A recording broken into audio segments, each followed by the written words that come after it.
Hi, and welcome to Home Ec with Jen and Kelly. Where we teach you all the things home that school didn't.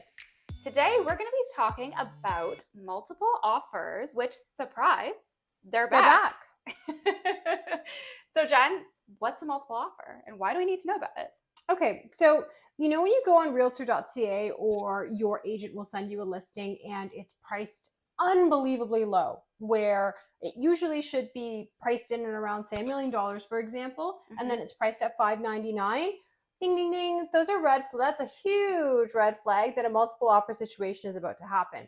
So something behind the scenes that a lot of people don't see, especially if you're looking on realtor.ca, is there's an area called brokerage remarks within a listing. And in that little box is where it will say offer presentation such and such a day. So if you see a listing, wow, come through for $599 in your preferred neighborhood and it shouldn't be, it probably has a multiple offer situation happening on it or a date in which offers are presented.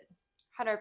So that's why it's important to be working with a realtor and speak to them about expectations and what's going on. More often than not, we're only going to be sending you listings that are within your budget, and we understand the price versus market value.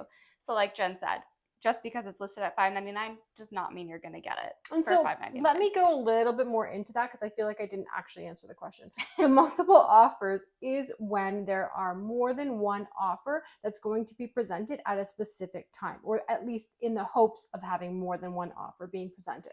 There are often times where you don't get an offer or you happen. get 24 offers. You really don't know. Just depends. You really don't know. But that essentially is what a multiple offer is when there's more than one offer on the table. 100%. And I think we just spoke to when there's a set offer date and the expectation is that the seller's trying to go into multiple offers. That being said, right now we're in a super low inventory market.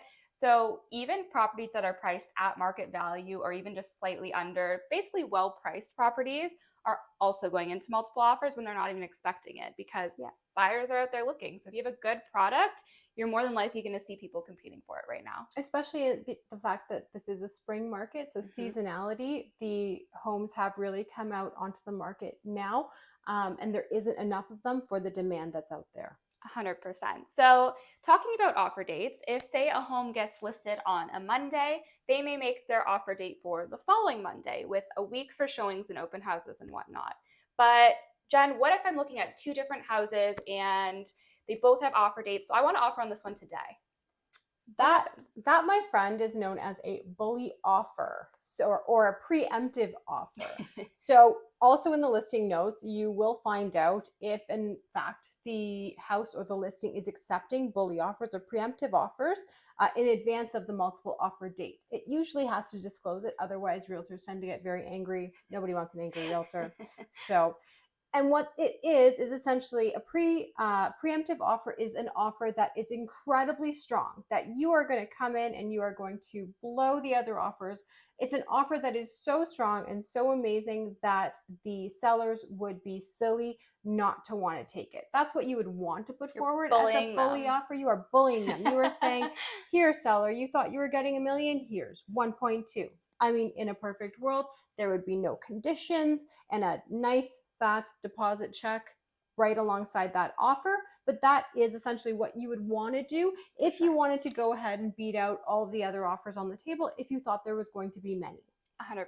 And at the end of the day, it's up to the seller if they want to work with a preemptive or bully offer or wait until their offer date and see if it goes as planned, right? Absolutely. It's completely up to the sellers. You can choose not to, or you can choose to go for it. So, love that. That being said, how do we prep for offer date if we are buyers, Kelly? So if you're a buyer, I mean, first and foremost, we always preach data. Talk to your realtor, have them pull all the comps in the area, have them look at what's going on in the actual market, recent sales, and just understanding how many offers do they think they're going to get. Maybe talk to the other agent, feel them out. Have you had a lot of interest? How many showings have they had?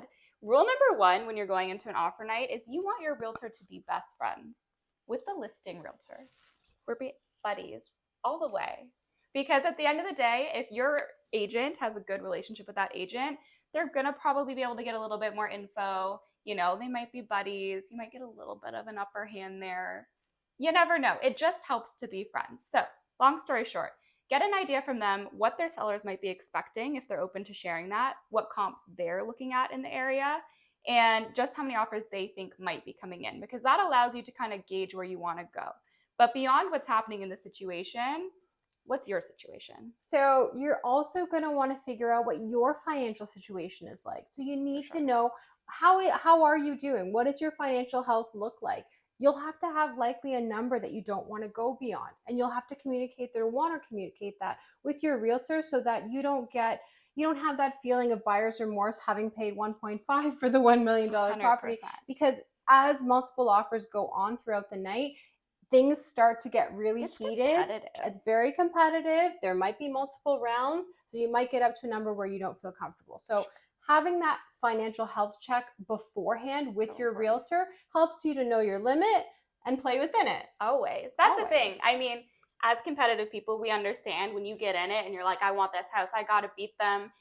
Make sure your realtor knows your hard stop. I've had clients try to get me to go past the hard stop, and we had to have some serious conversations because you need to make sure that you're where you're comfortable. And yeah, you're not going to regret it the next day, but also have the conversation of, if I'm at 800,000 and it sells for 805, am I going to be sad tomorrow? Are you going to be angry? Is the 5,000 going to make or break your heart based 100%. off of how you feel about the home and if you lost it for $5,000? Totally. So it's definitely touchy in that sense. But beyond just having your financials in order, how comfortable are you with the house? How comfortable are you with conditions or no conditions? Absolutely. Perhaps there was a pre-inspection, so you don't have to worry about a home inspection. That is amazing. If you are a seller, having a home inspection going into multiple offers makes it so much easier. Makes it so much easier for all the buyers to go ahead and give you a clean offer. So that's also a nice tip for sellers who are expecting multiple offers. But that being said, in this market, although there are a lot of multiple offers happening, there are conditions. I do find that they do actually contain conditions, and we'll never recommend that you take those conditions away unless you feel comfortable doing so and you've done your own due diligence behind the scenes to go ahead and make that offer condition free. But definitely. That being said, we have been in a lot of situations lately where multiple offers have come in and they've all had conditions. And so it's just about, if you're the seller, choosing which one. So don't be afraid to put in those conditions right now, depending on, I would say, no matter what, conditions are there to protect you as a buyer. And if you're not going to be comfortable buying that house, if you don't have that home inspection, say it's a 100-year-old home, don't buy it. Please don't buy it, because you just don't know what's going to happen down the road. Make sure you're comfortable. Don't take out conditions just to win if you're not okay with it. If you're not okay with it, because buyer's remorse is very, very real, and you don't want to be on the other side of that. 100%. So, okay, we know what we're doing. We're going into offer night. Maybe we've set, our entry offer, our next step, and our winning bid. What happens offer night? It's 5 o'clock. Offers are due. What are we in for? Okay, so let's go through that also, and let's unravel that a little bit. So let's unpack that. So oftentimes there is usually a time set for which offers need to be registered. So that's realtors sending in their Form 801 or their offer summary document saying that they intend to send in an offer, and that document will have the realtor's name, brokerage, irrevocability of the offer, but that's it. So let's just leave that there as well. So that's it. Lets you know the name, lets you know there's an offer. So come 4 o'clock, if you've registered by that time, and then 5 o'clock you're presenting offers, you should have a good idea of how many offers are on the table. Totally. In the reality of the GTA market, though, I will say that more often than not, you see realtors waiting until the very, very end before actually submitting the offer. So you really won't know, likely until 100%. The 11th hour. And sometimes they actually come in after the actual time. Totally. They're waiting to see how many offers are in, to know that they know how to position themselves. And I gave you a little timeout moment, because I was just going to say, if you don't know what an irrevocability is, that is how long an offer is good for. So if I'm bringing you an offer at 5 o'clock, my offer is valid for you until midnight. And then after that point, if you haven't done anything with it, it's gone. The offer's null and void. It's gone. So, okay, cool. We're getting into offer night. The offers are coming in. We've gone ahead and submitted an offer. Now what? Is there multiple rounds? I was going to say, I think it's important to know, again, have your realtor, be friends with the realtor. Are they looking to do a one and done, bring your best and final, and if 2 are really close, they'll let them battle it out a little? Are they looking to go a couple rounds and work people up? It depends on the seller. Depends on the situation. For example, when there's power of attorney, family situations, oftentimes they like one and done. If you're a seller just like in the game, you might want to go a few You rounds. actually want to go a few rounds. So I think the general rule of thumb is if there's more than, say, 4 offers, there's a good chance that you're going in for another round. So when you're actually putting in your number, make sure you save just a little bit. And again, this is all based off of the conversation that your realtor has had with the seller's realtor. Make sure that you save just a little bit should there be a second, potentially third. I've seen offers go into, honestly, like it's not unheard of to say rounds, multiple rounds. So make sure that you're saving a little bit, but constantly be in communication with your realtor so that you have that financial healthy balance of what you're going about offering. And I think now's a good time to talk about the sticky point of how do you know how to improve your offer when you're going through the offer night. Ultimately, in the GTA and I believe Ontario in general, the way that offers work is they are blind, and it's actually against the rules for realtors to disclose anything about those offers, anything at all. You can know when it came in, you can know how many there are, and you can know what brokerages they come from, but you are not allowed to know what the conditions are, if there's conditions, what their closing date is, and what the amount is. There was a little bit of a conversation happening around having visibility or more visibility to offers, and that was actually just very recently kiboshed. So we've gone back to essentially blind bidding, and unfortunately in the market of Toronto, it is what it is at this point. Again, it's all about just putting your best foot forward. Yeah, unfortunately it's a bit of a hot and cold game. It's generally realtors going back and forth just saying, you're not number one, do you want to try again? Exactly. So that's ultimately how offer night goes. That's if you're a buyer though. Like, what can a seller expect if they're in a multiple offer night? Well, I mean, other than just like pure excitement. Yeah, absolutely. So if you're a seller, you've gone ahead and listed, lower than market value. Here it is, offer date 7 to 10 days, sometimes sooner afterwards, and you have that date and time set. You're wondering where the offers are because it's 1 o'clock and no one has offered yet. Next thing you know, 5 o'clock happens and a rush of them will come in, or that tends to be what happens in the GTA real estate market. So essentially, after that point, your realtor will be either sitting down in person, or you can also be doing this via email, via Zoom, and you'll be reviewing all of the offers as they have come into you. What you're looking for at the end of the day, we all know price is such an important factor. Totally. However, if, for example, you are looking at 2 offers and one has an offer price of, let's use $1 million example. One has an offer price of 1.2 million, but it has a financing condition. The other one is 1.15 with no financing condition and a healthy bank draft that's been delivered alongside the offer. Love a bank draft. Which would you rather?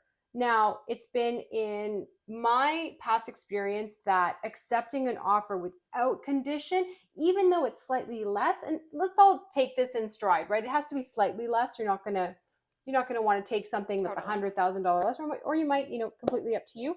But if it's slightly less, you might want to consider taking that offer because it is solid. The financials are there. You have a deposit, and there is no condition. It would be considered firm if you sign on the dotted line. Whereas when you go over to the offer that does have the condition, that is not firm until they have done their due diligence for 3 to 5 business days to get their financial ducks in a row, at which time they can back out and you are now left without a sold home. Totally. Yeah. Totally. So yeah, definitely if you are a buyer coming to offer night, be prepared and be strong. Know what you want to bring with regard to conditions.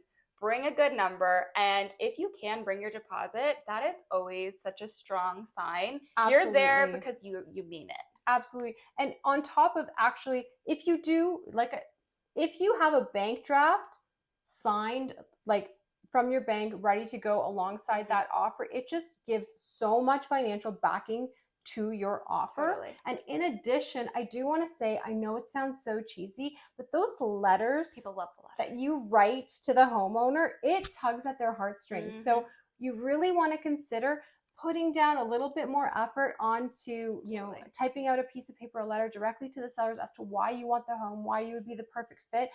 I can just say from personal experience, I won my home in multiple offers a few years ago, and we went ahead and submitted a letter, tugged at the heartstrings, told them we Totally. had twins and all of that jazz and how much we would love to see our family grow in the house. Sure enough, honestly, this is no word of a lie. We were not the strongest offer. We were lesser than the strongest offer. However, the homeowner had been here for 50 plus They years. love it. She really took a liking to us, loved the letter, and we won the home.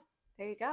So, yeah. You just never know. So that's the thing. Again, have your agent do some digging, know what's going on in the market, also know what's going on with the seller. Get as much info as you can from the other agent about their situation, their expectations, and how things are going to go. Absolutely. So I think we covered multiple offers. I think we've tied that up in a nice, pretty bow. If you have any other questions in regards to multiple offers or anything else that we've discussed today, feel free to hit us up, send us a message, email, telephone call, whatever you got to do. We like to hang. We'll buy you a coffee all day, any day. Yeah. So while you're at it, though, like and subscribe. We'd love to continue making some videos for you and teach you some stuff. That's all. Bye.